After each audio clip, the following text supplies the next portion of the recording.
Channel में उपस्थित सभी को मेरा नमस्कार। आज ये अक्टूबर महीना चल रहा है और इस समय वायरल के केसेस बहुत देखने को मिल रहा है।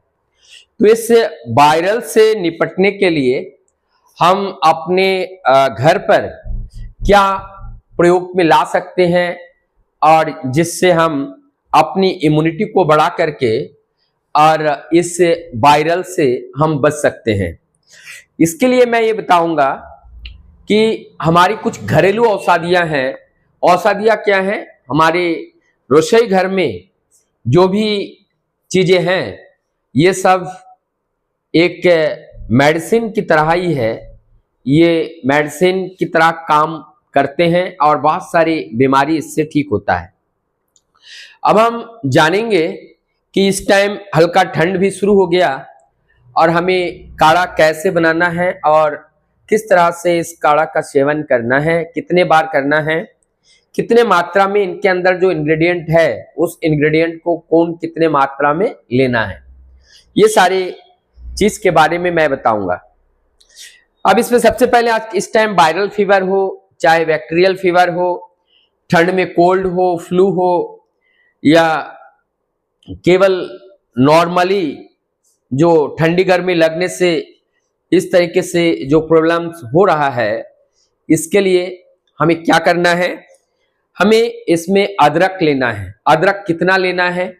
अदरक 2 से 3 ग्राम लेने हैं और काली मिर्च 5 काली मिर्च, ये मैं जो प्रिपरेशन बता रहा हूं एक व्यक्ति के लिए, 5 काली मिर्च, 5 तुलसी के पत्ते और 1 से 2 ग्राम दालचीनी लेना है और उसके बाद सरबान का एक पौधा होते हैं, उस पत्ते को भी इसमें हम डाल सकते हैं और इसी को 1 कप पानी में हम इसे बॉईल करेंगे और 1 पौन कप जब रह जाएं और उसी को हमें पीना है।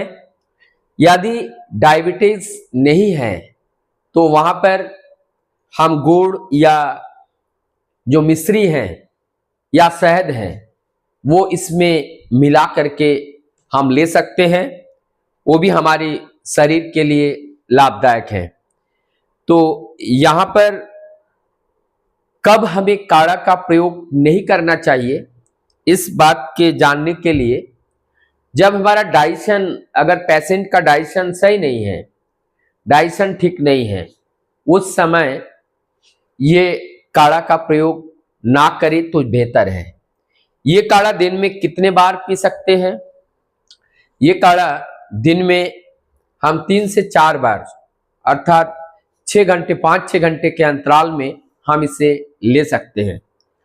और ये कितने दिन तक ले? ये 3 से 5 दिन तक हम कंटिन्यू इस काढ़ा का इस्तेमाल कर सकते हैं।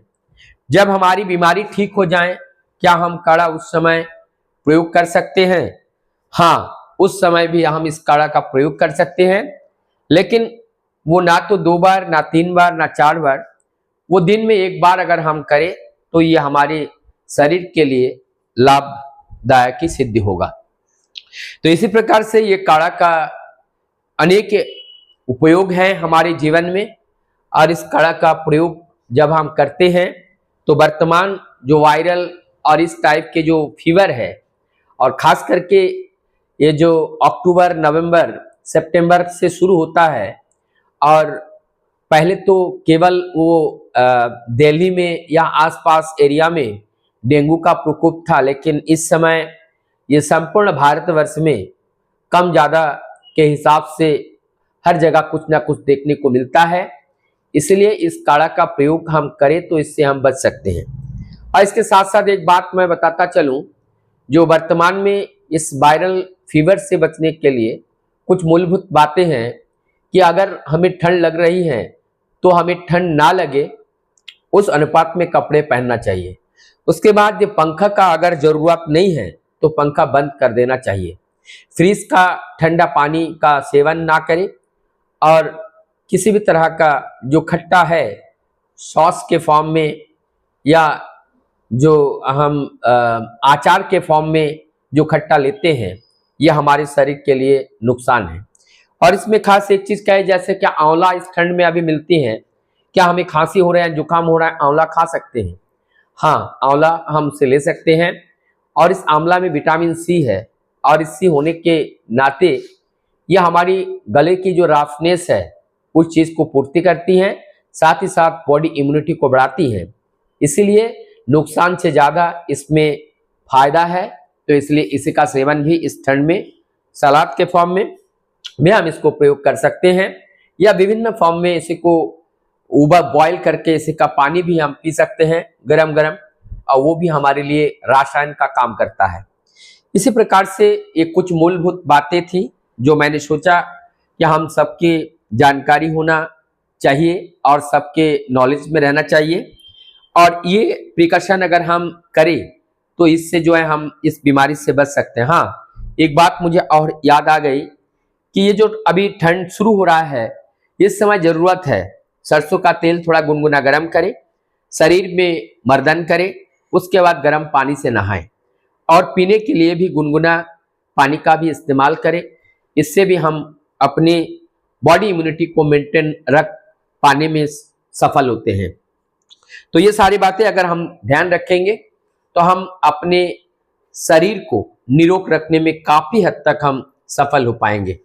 मैं आशा करता हूं आप सभी लोग अच्छे होंगे, और ये वीडियो अगर अच्छा लगा तो आप ज़्यादा से ज़्यादा लोगों तक इसको शेयर कीजिएगा, लाइक कीजिएगा, और आगे आप लोगों के लिए और भी नए वीडियो आप लोगों तक पहुंचाने के लिए आप हमें उत्साहवर्धन के लिए सब्सक्राइब करने का थोड़ा सा प्रयास कीजिएगा, और उसी सहयोग से मुझे और भी आप लोगों के लिए नया नया कंटेंट के साथ मिलने का एक शुभ अवसर मिलेगा। मैं डॉक्टर दीपंकर मंडल आप लोगों की सुस्वास्थ्य की प्रार्थना करते हुए मैं आप सबको पुनः नमस्कार करता हूं, आप विदा लेता हूं।